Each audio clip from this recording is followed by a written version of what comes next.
Good morning, everyone. Thank you so much for joining us. As you know, I'm Joanne Koontz. I'm attorney and CPA with both Koontz Parkin CPA firm and Koontz Associates law firm. I have with me Marina Parkin, my partner in the CPA firm. Good morning. We wanted to find a way to get with all of our clients and friends of clients and anybody that we might have an opportunity to provide some insight for. We want to talk today and give you a 50,000-foot overview of the programs that have passed since the end of March, when the U.S. Congress has been initiating all of these new legislation. There's also some Florida programs. We're going to be talking about the tax programs that are available. So today we're going to give you a broad overview. Stay tuned. We will continue to host these webinars every Tuesday and Thursday morning at 10 a.m. so that you know you've got a place to come to get the up-to-date information as new rules and regulations are passed, as additional clarification comes out to provide guidance from the agencies, the government agencies and the banks and the folks that are helping to provide and process these programs for us. So you know you've got one place to check in where you're going to get all of that update twice a week with no questions asked. The other thing is we will be offering additional webinars throughout the week that are going to go more in depth into particular programs. So today we're going to give you the overview, and then on Thursday we'll go more in depth on some of the programs that we're going to talk about today, and we'll let you know more about that. So to open it up, I'm going to turn it over to Marina to start with some of the tax provisions that have been affected by the recent legislation. Good morning, everybody. Thank you for tuning in here. We have tried to make sense out of a lot of these things, and now that we sort of have a framework of reference, it's a little bit easier to have it organized in this fashion. So as Joanne mentioned, as things come up, we will just give you updates. So let's start with the kind of the basic things. There's still a little bit of confusion about the due dates, what's due when. The tax return filing deadline has been moved from April 15th to July 15th.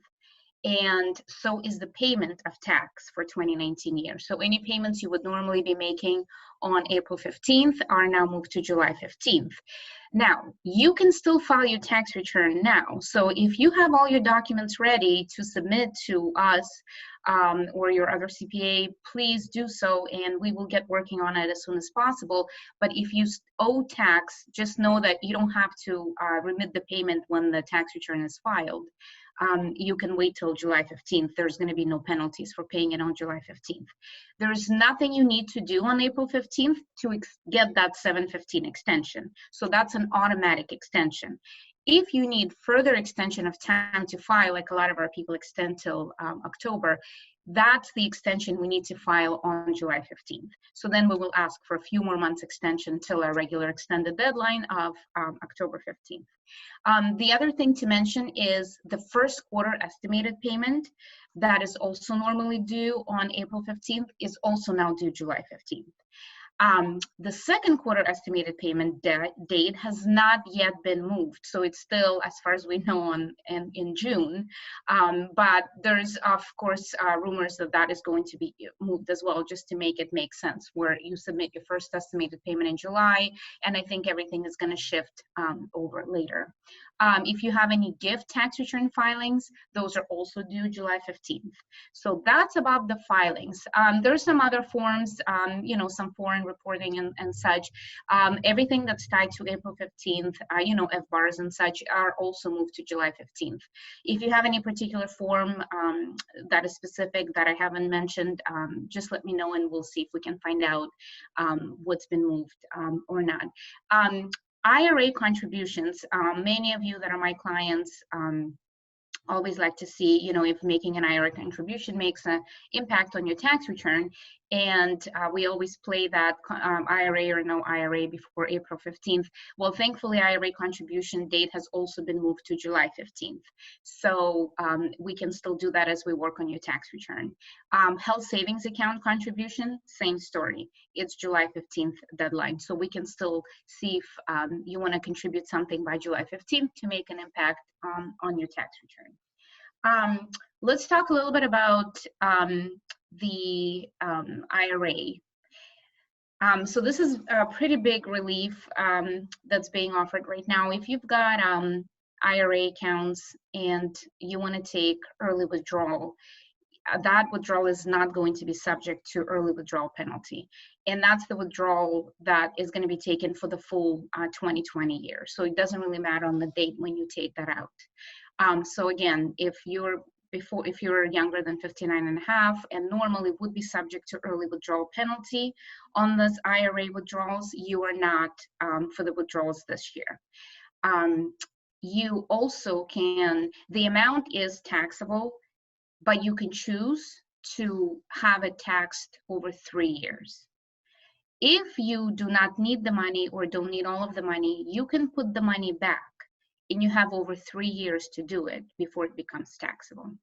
I am not quite sure yet on how the technical side of it is going to work, where we're going to have to make those elections or such, but just know that the relief is there. So again, no early withdrawal penalty. You can take up to $100,000 under this program, and you can put it back in 3 years, or if you don't put it back, you can elect to have the amount taxed over 3 years. For those of you that have active 401k plans that you're contributing to, those always offer loans. In the past, you were always able to offer or to borrow up to 50% of the 401k balance. Now you can borrow up to 100% of the 401k balance. And the loan again can be up to $100,000. There's still going to be interest on that loan, but again, the terms are a little bit more relaxed. So that's also a good option if you do need some of that cash. For those of you that take RMDs, which is required minimum distributions, if you do not need the money this year, you do not have to take RMDs, and you're not going to be penalized for not taking them.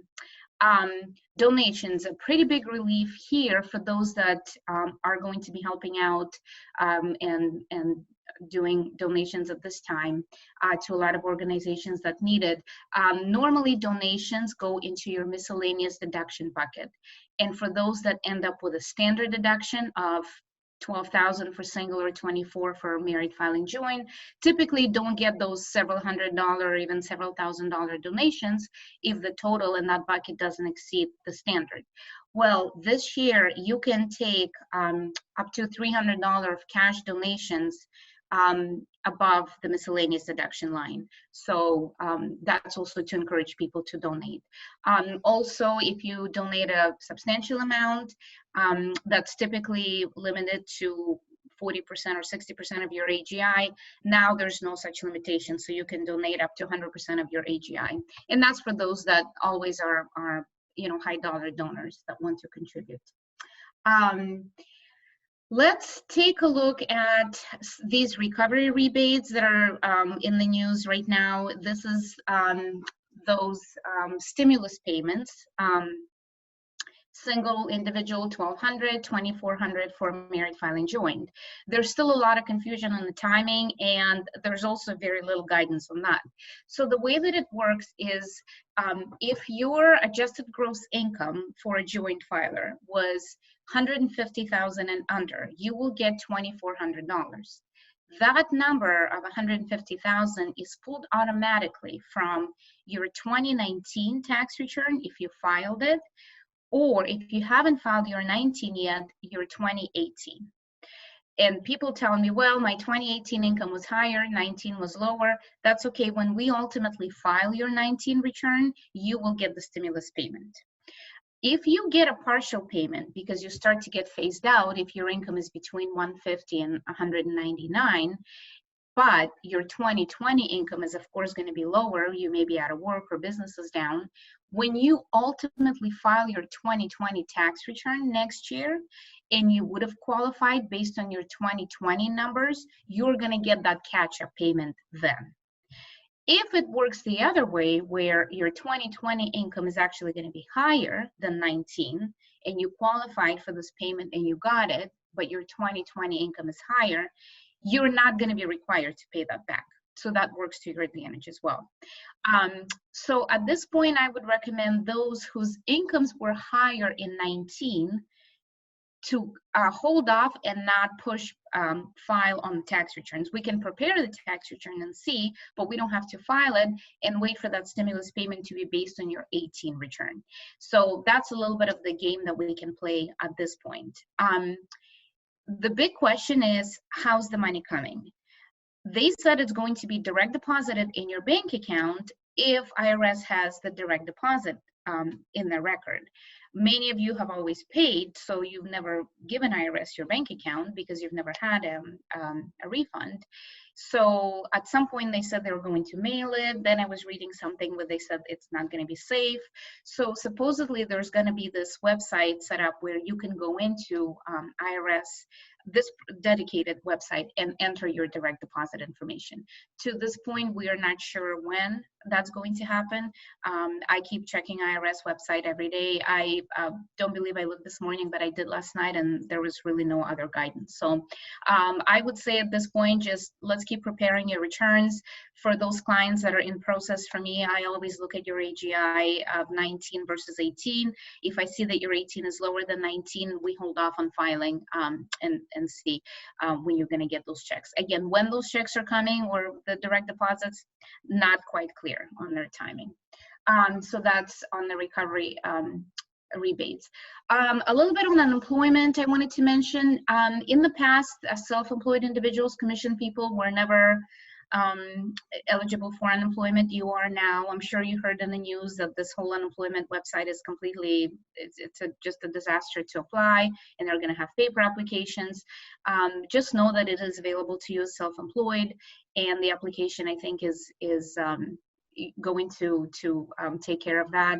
And there's going to be an additional $600 per week, as I understand, for at least up to 4 months of the unemployment benefits.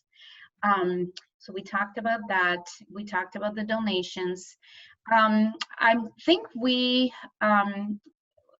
I'd like to talk a little bit about the payroll tax credits, but maybe we'll do that after Joanne talks about the loans for the employees. Before I turn it over to Joanne, there's two other things I wanted to mention that may or may not apply to everybody. So just stay with me. The net operating losses. So for those of you that have net operating losses from businesses in the past that have been carried over. If you remember last year when the new tax law came, they limited the ability to use those losses to 80%, just 80% of the loss could be used. Now you can use 100% of that loss. So they've gotten away with that rule change. So now you can use 100% of that loss from past years against any income in the current year. So that's helping you to manage your tax impact. The other thing you can do now with this loss is you can actually carry it back. The carrybacks used to be available years ago, and they've done away with those. Now they're bringing them back. So if you've got a net operating loss from the business in 18, 19, or 20, you can carry that loss back up to 5 years and get a refund of the taxes filed. Now remember, it's the net operating loss that's going to be from your business that's already offset your income and creates a total loss on your tax return. That's the part that can be carried back. So we're going to be looking at those returns as well and see what's beneficial to our clients. The final thing I wanted to mention a little bit on depreciation. For those of you that have, maybe let's say you have a rental property right now, you don't have a tenant, and you may want to use this time to renovate and do some major improvements. Those improvements now will qualify for 100% deduction. It's already been moving that way in the past, but with the new tax law, there was an error in the code, and a lot of those improvements, instead of being allowed to be 15-year improvements that are also eligible for 100% write-off, were were coded to be 39-year or 27-year improvements. So if you are making those big improvements in your property, commercial or residential, you can now take 100% depreciation on that. For those of you that have done it in 18 or 19 and the returns have already been filed, we will be going back to look at those tax returns for 18 and 19 to see if you had any of those major improvements that we took slow depreciation on, to amend those and take faster depreciation. So I think I'm going to leave it here. I'm going to let you in talk a little bit about the loans, and then I'll jump back in and talk a little bit about those potential payroll tax credits that would be available as well. Before we do that, Marina, I wanted to pop over real quick to retirement account distributions. We have one question about the rules for the withdrawals at no penalty. Can you hit that before we move on to the other programs? Sure. So if you're taking an early distribution from your IRA account, you can take up to $100,000 without early withdrawal penalty. Mm-hmm. So normally, if you are younger than 59 and a half, you can take the money out, but you're subject to 10% penalty, and that would be 10% on the amount that you're withdrawing. Anything that's getting withdrawn this year, if you can show that you've suffered hardship due to this, which most people will, and I really don't see them policing that part, and I think there's going to be a check the box in that screen when we do the tax return. But if you're withdrawing it because of the hardship, and you're younger than 59 and a half, you can take up to 100,000 without incurring that 10% early withdrawal penalty. Gotcha. Thank you so much. Also getting a couple quick questions for you with respect to the stimulus payments and the recovery rebates. Any of that where the IRS giveth, are they going to take it away and hit us for income tax on those items? Not that we know to this point. Yay. At this point, it's not looking like it's going to be a taxable amount. There's time. There's time for them to figure that out. Absolutely right. Absolutely right. At this point, you know, we trust very little. I think they're really just trying to put, you know, money in your pocket right now. But yeah, with IRS, you're absolutely right. Sometimes you never know. But I would be hard to press to say that at some point will become taxable. So I'm going to go with a no as of today. I'll take IRS no tax for 500, Alex. Exactly. One last question for you. Susan is asking, with respect to unemployment, can you make some money while you're on that unemployment, or what's the story with that? Do you know? You know what? I'm not sure, because the rules have changed to allow the self-employed. I don't know if there's going to be sort of a threshold on, you know, how much you can still earn. So that may be a good question to look on their website and find out. We don't do too much with the unemployment here. But it's typically not applied to gig people, gig economy type jobs and realtors and folks like that. So that part is really, really uncertain.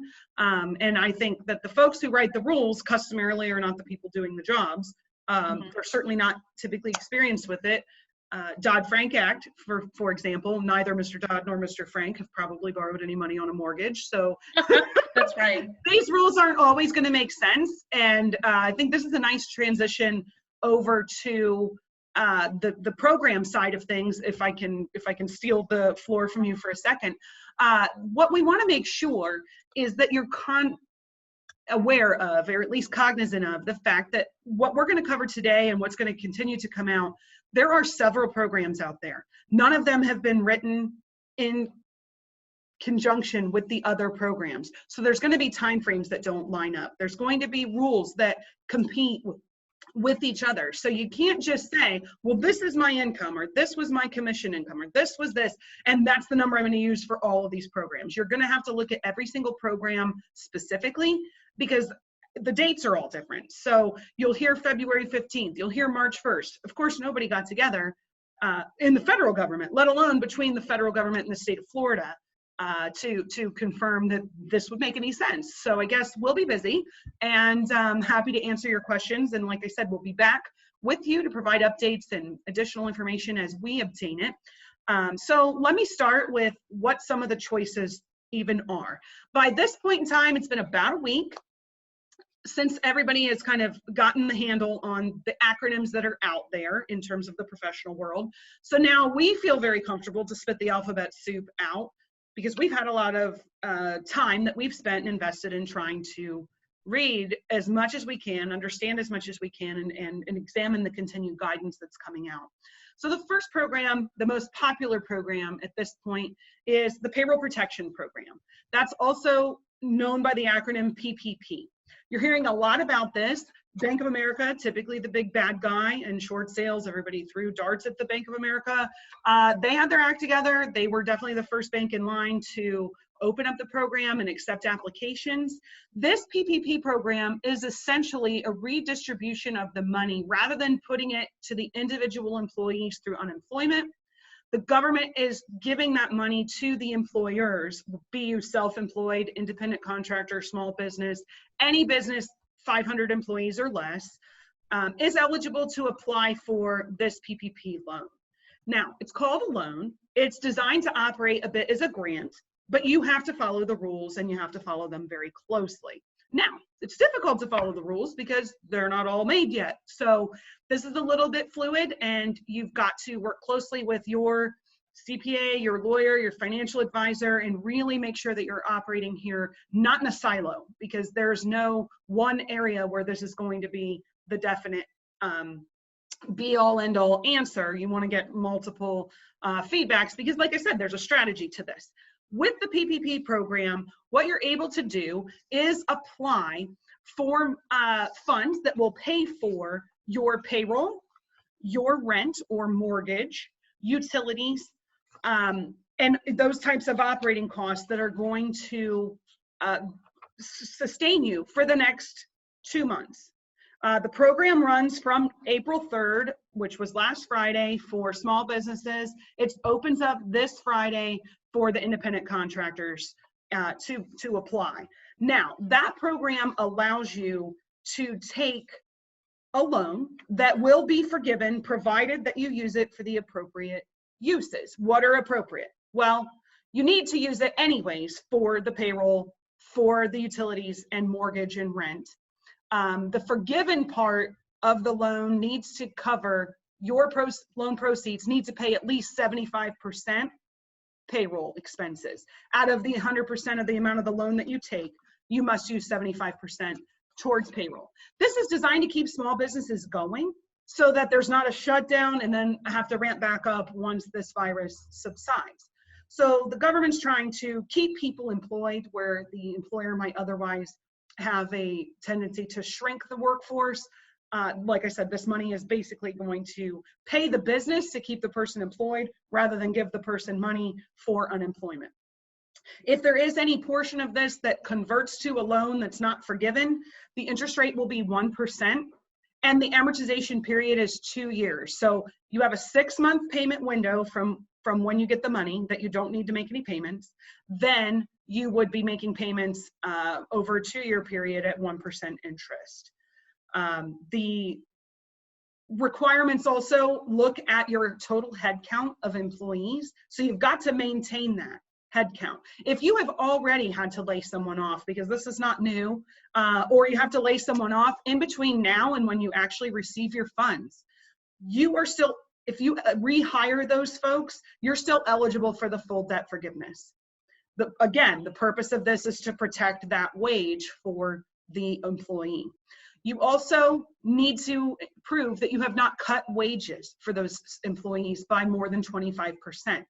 If you do reduce the salary for your employees by more than 25%, there's going to be a sliding scale reduction in that debt forgiveness on that loan.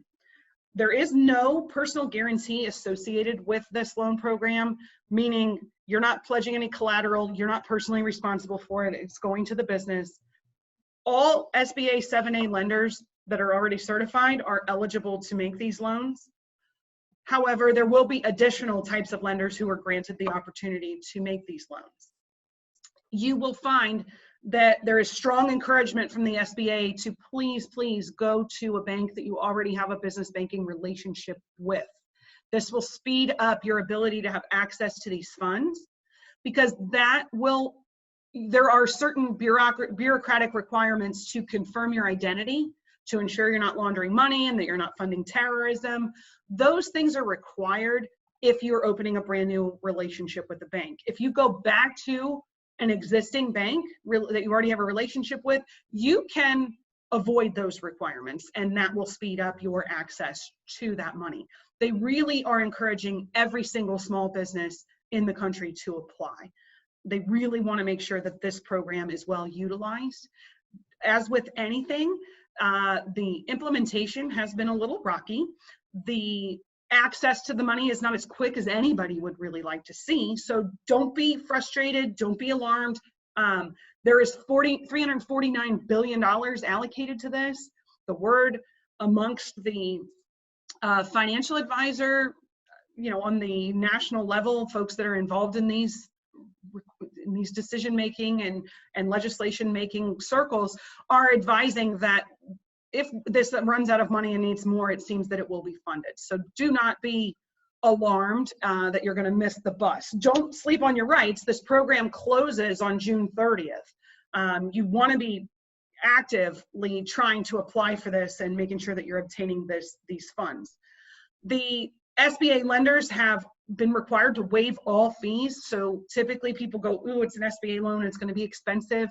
You don't have to worry about that with this program. There will be evidence that you've got to supply when you make your application. So they're going to want to see your W-3s and your W-2s and your 940s and your 941s. If these numbers don't make sense to you because maybe you're a realtor or you are a gig worker, you don't have a formal payroll that you're running, you're going to just need to document your income. If you're a realtor, you're going to be able to show your 1099 income from your brokerage for the prior year and any commission income that you've received so far this year. If you are a realtor with a team that you've got to pay for or assistants or things like that, you may be running a proper payroll as well. But if you are self-employed and you are just yourself, whether you formed a company or not, you will have still access to this loan, which is really, really a beneficial aspect of this program and something that was not really expected when this legislation came down. Marina, do you want to add anything to what I've provided? No, I think that's pretty good on the loan. You can keep going. Okay. What I've been doing also is hitting some of those questions as you go. Yeah. We're asking questions, so I'm trying to give some of those quick answers back. Gotcha. Okay. Now, if you have folks who are working for you that are not employees and they're independent contractors, they've got to file their own PPP application as an independent contractor. So you want to make sure that you are calculating only the W-2 wages for your folks. Now, let me also throw in there's a limit on the wages it's $100,000 per employee. If you have an employee who makes $150,000, their first 100 is still eligible to go into this payroll calculation. We've had folks coming to us saying, we think that person needs to sit on the bench. No, they don't. They just get capped at $100,000. It's the payroll cost plus the cost of any paid time off, family leave, sick leave, vacation time, any cost to the employer of group health insurance or retirement benefits. If you have someone over $100,000 in compensation, be it regular salary, bonuses, etc., they're going to get capped at 100, but you'll be able to add that retirement cost, the health insurance cost, and the paid time off cost on top of that 100,000. So you may have someone who's a $100,000 employee that actually runs into the calculation at 110, for example. So there's no underwriting for these loans, no personal guarantee, and no collateral that you've got to pledge like you typically would with a SBA loan. The limitation or the downfall to this loan is that it's only eligible to pay for certain expenses, and you've got to make sure that you stay within the 75% of the proceeds being used towards payroll. So that's PPP in a nutshell. The stepsister to PPP, or the second most popular program, is called the EIDL loan, and that acronym is the Economic Injury Disaster Loan. This is also administered through the SBA. To apply for this, you go directly to sba.gov rather than having to go to a 7(a) lender like you do for PPP. The upside to the economic injury disaster loan or the EIDL loan is it's much broader on the types of expenses that you can use this for. So it's not so limited to payroll. There is a broader definition of what categories of expense you can apply for. However, you cannot double dip. If you put in for a PPP loan and an EIDL loan, you can't put payroll in both applications. You can only use these programs to pay for payroll one time. So be mindful of that. The EIDL loan will require underwriting, collateral, and a personal guarantee. So this is going to be a little bit more involved. It is based on your credit, and it is not forgivable. So that's probably the biggest downfall. It's more broad, but it will not be forgiven. The interest rate is 3.75, so it's a little bit higher than the PPP loan. The upside is that the amortization period is 30 years to repay instead of 2 under the PPP program. So you've got a much lower monthly payment with this loan. It can be, you can apply to use 6 months of expenses, and the maximum on this is $2 million for this particular loan program. There is an advance. As soon as you apply, you will get a $10,000 emergency grant that will be deposited in your account within 3 days. You are entitled to that $10,000 emergency grant even if your EIDL application is denied.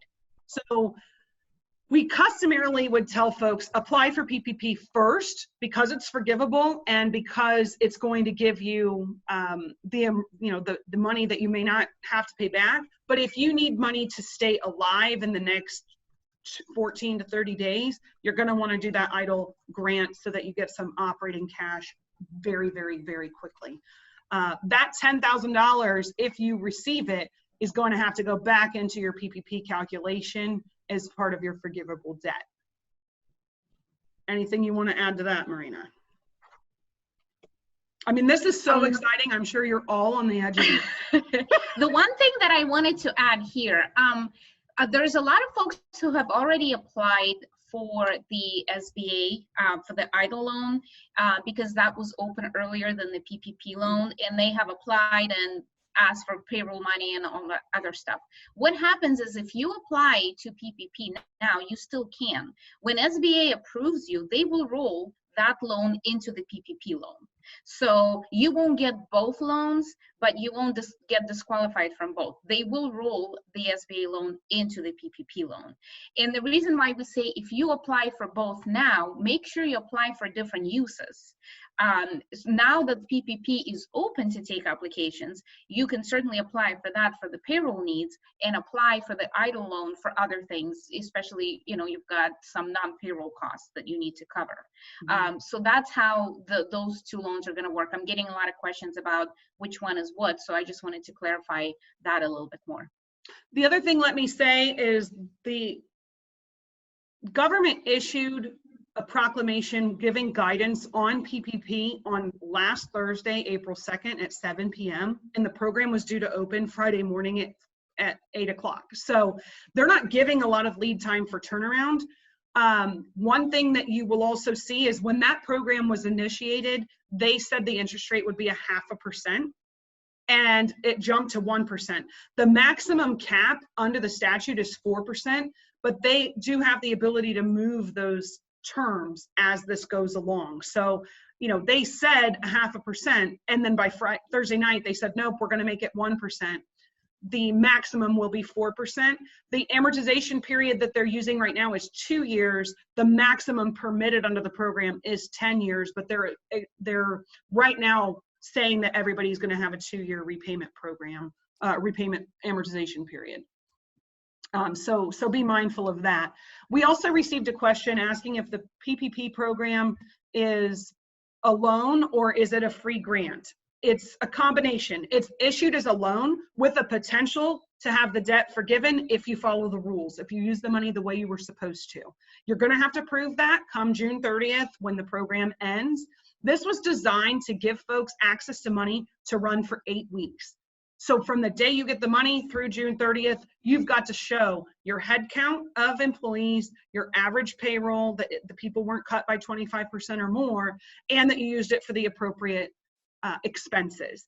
If you show that, the debt forgiveness is not a decision to be made by the bank. It is simply a calculation to confirm that you have followed the rules of the formula. So if you did what you were supposed to do, it will be forgiven. But if you don't, then it's going to turn into a loan with a repayment plan associated with it.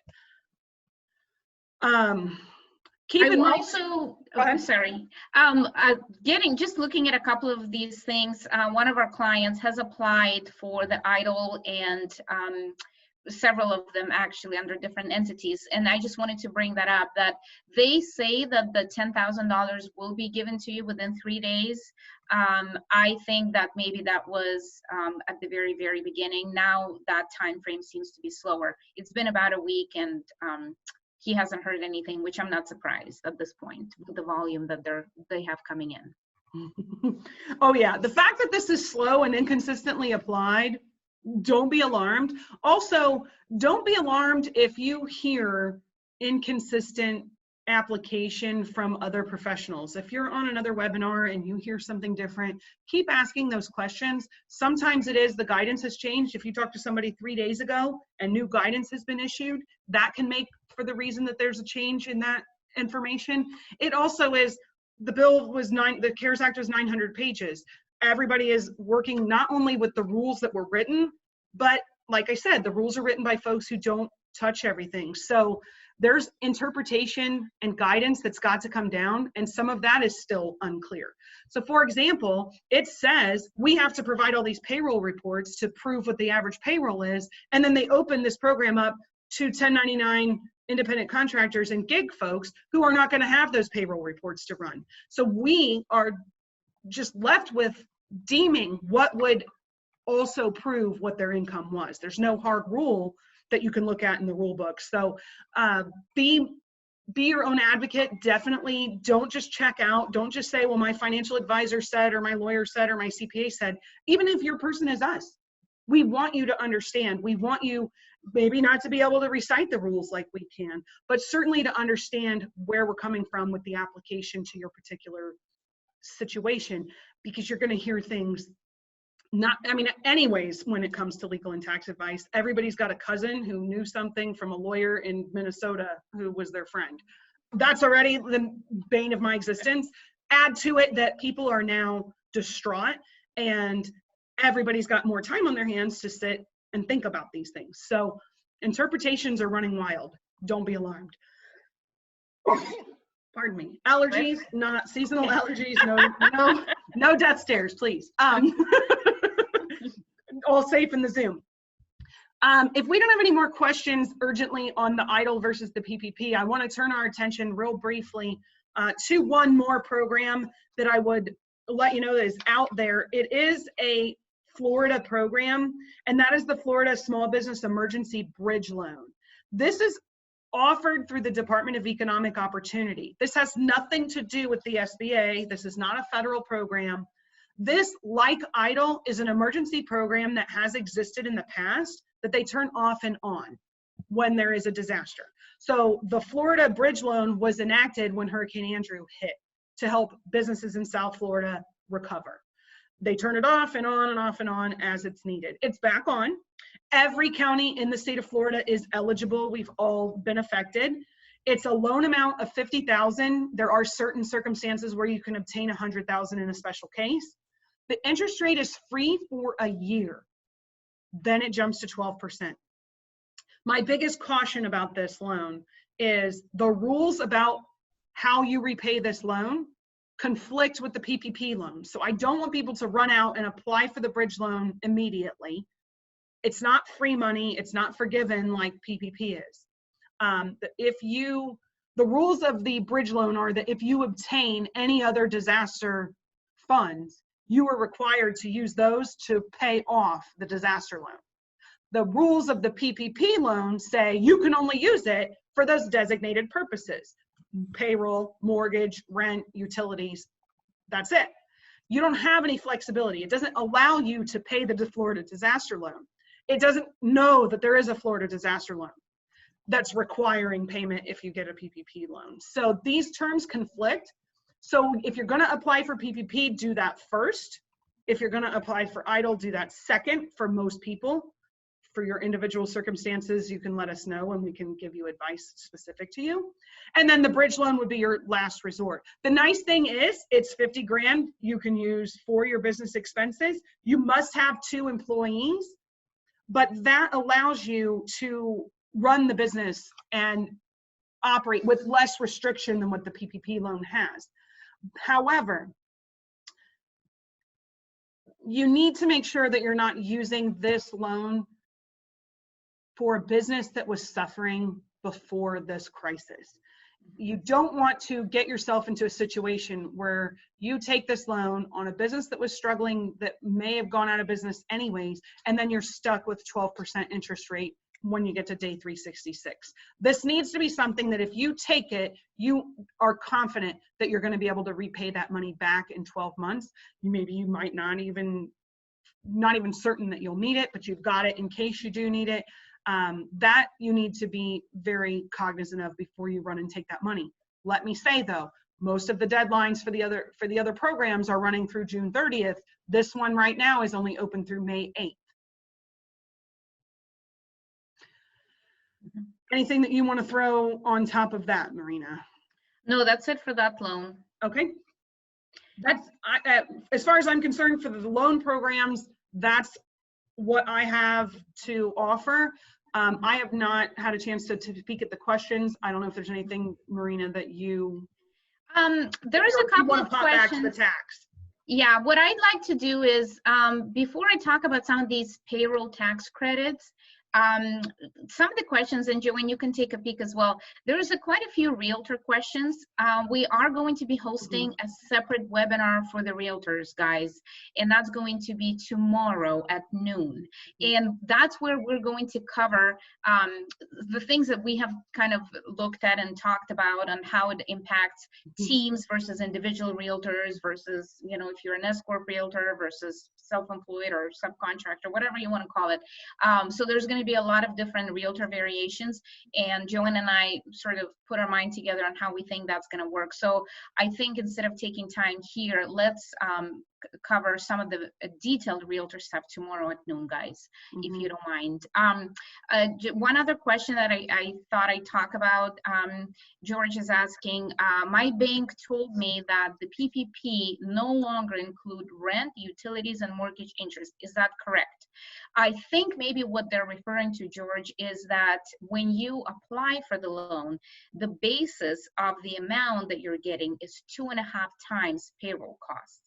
Other uses include the rent, utilities, and mortgage interest. However, that is not going to be part of the calculation of what you're going to get. When you get into the loan forgiveness, that's when you can show that 25% of the loan that you took out for 8 weeks was used on rent and utilities or mortgage interest, but 75% of it has to be used on payroll. So there's definitely two things. It's how your loan amount is calculated versus how the forgiveness is calculated. But if you think about it, they're giving you the loan based on 2.5 times payroll, and they're really forgiving essentially 2 times payroll because they're forgiving 2 months of payroll. So that half is really what's supposed to be used for, you know, forgiving your mortgage interest and utilities and rent. So that's how that formula, I think, is going to work. So it's basically a combination of that. Hopefully I addressed that. If you want to shoot me an email separately, you can, but I think that was a good question, that there's a little bit of confusion in all these formulas. We're also going to, our goal to our Thursday webinar at 10 a.m. is to dive a little bit more on these particular loans. And we still keep reading and learning more about them. So that's maybe where we can really specifically target some of these formulas and such on the loan questions. What I wanted to do, and maybe Joanne, you can take a peek at some of these questions. What I wanted to do now is cover a couple of these payroll tax credits that I'm sure you guys have heard a lot about. Now these PPP loans and these EIDL loans are taking the stage in interest, but these payroll tax credits, so there's a couple of different things. And we work with a labor attorney, so if there's definite questions about what your obligation is as the employer, she would be perfect. We can give her name, or Department of Labor has a lot of good Q&As on their website too. But in terms of your obligation, so there's this Emergency Paid Sick Leave Act, and if you have an employee who has to stay home because they're either sick or they have been given an order to quarantine themselves on the suspicion that they're sick, or they have a relative that they need to take care of who's sick, you as the employer are obligated, even as a small employer, to pay them up to for 80 hours, so that's going to be 2 weeks, up to $511 per day. There's some exemption now for small employers under 50, if that's going to cause undue burden and your ability to stay alive as the company, you can get that excluded. But under this paid sick leave, that's kind of the obligation. On the flip side, you can take payroll tax credit for the wages that you continue to pay to these people, and you can use basically 100% of their wage as the payroll tax credit against all of the payroll taxes you have to pay. There's also the Expanded Family Medical Leave Act, which is for 10 more weeks after that. Let's say your business is open, but you have employees who have to take care of the kids because the schools are still closed. That's where you're obligated to pay them 2/3 of their salary, not to exceed $200 a day for 10 weeks. And again, those wages are also eligible for payroll tax credit. There's another payroll tax credit, which is called Employee Retention Credit, and that's going to apply to a lot of you. Basically, if your business is either partly or fully shut down, or if you lost revenue, if your revenue dropped more than 50% over same quarter last year, you're eligible to take a credit against your payroll tax for the wages you continue to pay to your employees, up to 50% of their wages. So these are the different payroll credits that are available. It's going to be up to the payroll company that does your payroll to kind of segregate these wages in different buckets to figure out what it is that you're paying. Let me say a very, very, very important thing at the moment is, if you're going to apply for the PPP loan, do not take these payroll credits yet, because if the PPP loan is going to cover your payroll that's going to get forgiven under the PPP program, you cannot also use the same payroll costs to get either the sick leave credits or anything like that. So please be mindful. And I say this now because first quarter just ended, and these 941s are going to start getting prepared now before the end of April. And a lot of these credits, because you already have had people not working that you've been paying, or whatever the situation may be, you would think now's the time to get these credits, not if you're applying for PPP loan. If you take these credits before you apply, that's going to hinder your ability to get the PPP loan. So the way that I've been telling my clients is, get the PPP loan first. Use that money to cover the payroll. If once that money runs out and your forgiveness time frame of 8 weeks is done, if you're still in a situation where you're still paying people, you're still partially shut down, or your income is down dramatically, then you can use those payroll costs to get those credits. So wait until after the PPP forgiveness is done to apply for the credit. So that may not hit you until second or third quarter, or even maybe at the end of the year. The nice thing is that these credits are available for wages till the end of the year. So I think now is a good time to wait for the PPP, get the wages covered. Wages after the PPP are going to be subject to those payroll credits.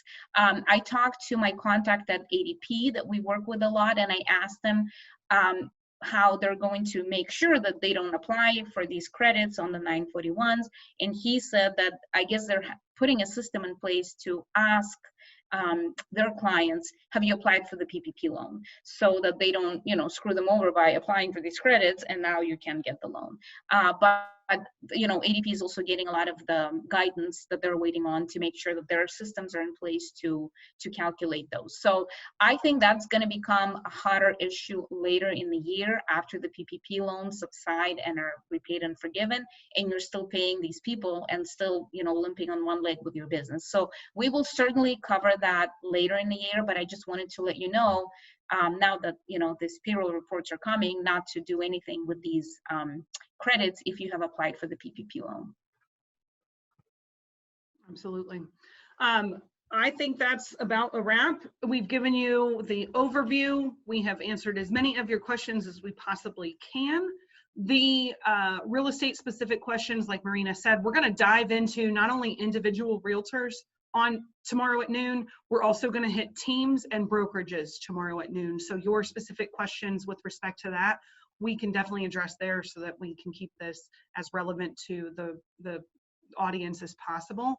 If you want to continue to pop in, these are always free. They're recorded. They'll be available for you to re-listen to. They're available for you to share. We want to serve as a resource to our clients, to our community.